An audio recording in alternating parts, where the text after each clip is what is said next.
Hey guys, this is Tyler Zombro with Tread Athletics, and today I want to talk a little bit about pitch design tips with four-seam fastballs.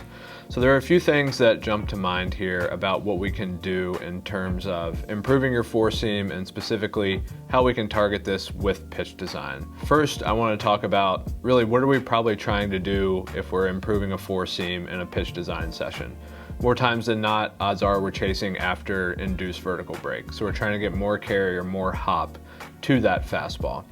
With that in mind, I actually think there are a lot of things that you can do away from the mound that can encourage that. So as we've discussed previously, long toss is a big thing to see true carry of the ball, and then being able to translate that same posture and efficiency to pull downs. So as you're throwing on a line to your partner X feet away, being able to see the true trajectory and ball flight there is really important. Something that I know Ben and I have talked a lot about is actually regulating pull downs with data. You can throw a Rapsodo unit down to see when you're shuffling, where's your axis, where's the efficiency, and kind of start to see, okay, from this slot, I'm feeling this, I'm able to stay behind the ball better, and capture those metrics so then you can translate that to the mound ideally.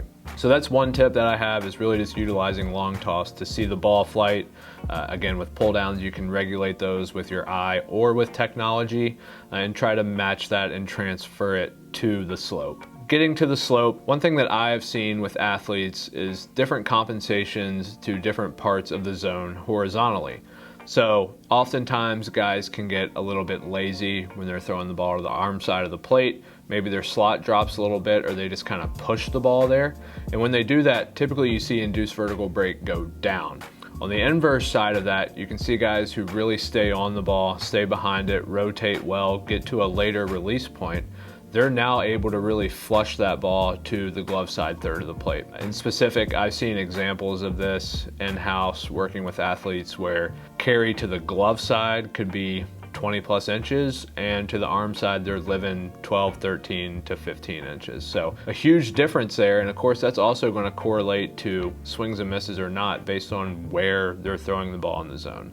But being able to work backwards to see what biomechanical things are causing that is going to be really important too. When you're throwing your four-seam fastball, we just talked about touching on horizontally where it's thrown over the plate. But we can also look at that vertically, right? So if guys are trying to force the ball down in the zone, maybe they're cutting it a little bit. Guys who are throwing the ball low and arm side, maybe they're sinking it. So really shifting your sights vertically to try to stay through that ball and keep it up can have an effect as well. I think the horizontal and vertical location in the plate provides a really good external feedback mechanism there to see if you can get true carry better in that manner. Last thing I wanted to touch on a little bit is actually what end of the horseshoe are you throwing in? So are you a guy with the horseshoe on the outside or a horseshoe on the inside?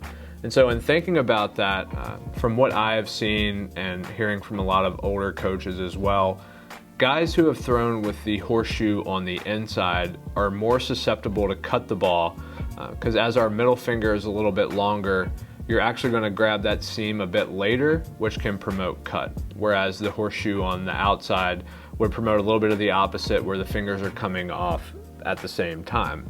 So something to play around with there is to see if you feel a little bit better with the horseshoe on the inside or the outside of your fastball. Also being able to just roll the hand either up or down on those seams to feel better in terms of how the ball is leaving your fingertips. I know thumb placement is another thing, guys who tuck the thumb versus guys who kind of have the flat thumb underneath. Those are really just kind of quick hitting variables that you can adjust on the fly as you gain comfortable in doing that. Of course, if you have technology there, as you're testing out all these things, you'll get that immediate feedback and you'll find a lot of ideas that you can run with that might lead to some success with your four-seam fastball. So that is a bit of an overview of some tips with improving your four-seam fastball as it pertains to pitch design. Again, I think really beneficial because these are things that you can do both on the slope and off of it, things that you can work on really on a daily basis. So if you are struggling with carry on your four-seam fastball, give some of those things a try. Let us know down below how that's working for you, maybe things that have worked for you in the past. Thank you guys for watching, and we'll see you in the next video.